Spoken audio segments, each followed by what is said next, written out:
One of the things, I think this is the case anyways, I think people are always looking for an excuse to have their character corrupted. Because if your character is corrupted, then you get to lie, and you get to cheat, and you get to steal, and you get to betray, and you get to act resentfully, and you get to do nothing. And that's all easy.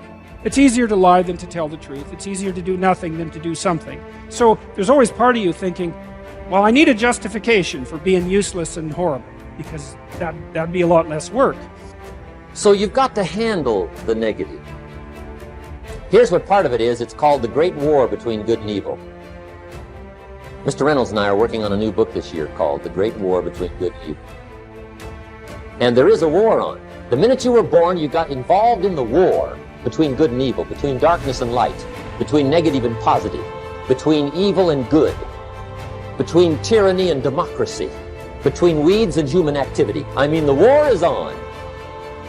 So then what's necessary is a system in which the good side is always winning, but never is the winner. Where the evil side is always losing, but never is the loser. That's a very practical arrangement for a successful ongoing game which will keep everybody interested.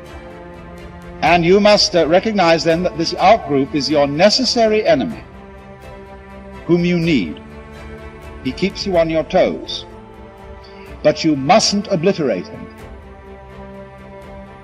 If you do, you're in a very dangerous state of affairs.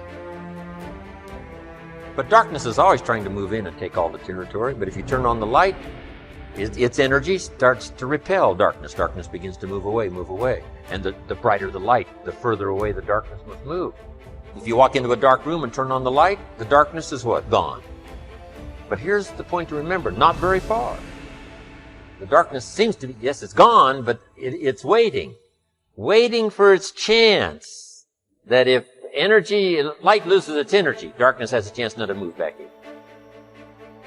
Battle between good and evil on a playing field of chaos and order. It's the eternal game. And, you can play that out in the external world, but part of what the religious enterprise is about, and the Christians have really contributed to this, is the notion that sacred battle is fundamentally spiritual, which is to say, in some sense, fundamentally psychological. It's to be fought on the battleground of the soul, internally. It's a subjective issue. How do you defeat evil? You defeat the evil in your own heart. That is how you do it. Now here's the good news about the war between good and evil. Evil is no match for good, but good must be active. Weeds are no match for human activity, but if you stand still, how far in will they come? All the way. They'll grow right up around your shoes. But if you get busy, how far back can you take them? As far as you wish.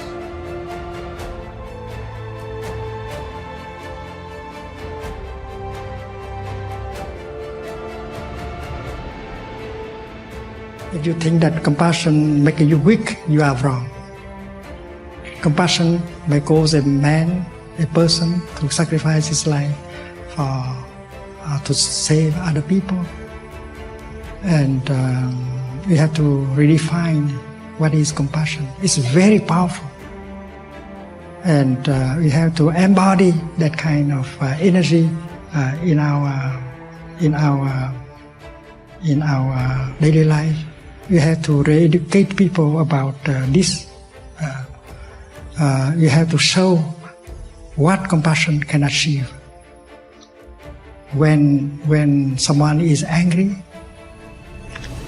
he's being burned by the fire of anger.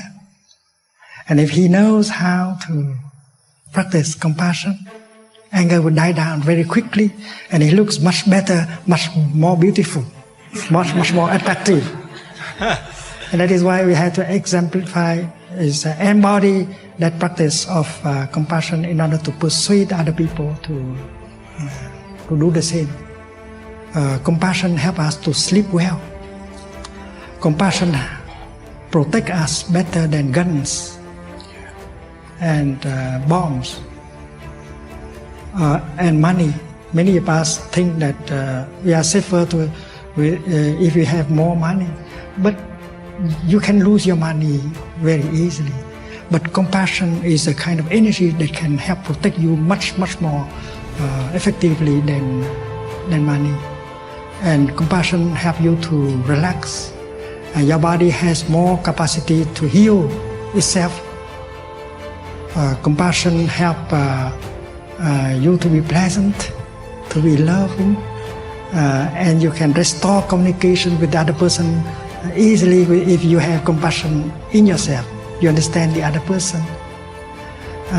Your compassion can help you do your business better because you are in good relationship with other people, including your employees.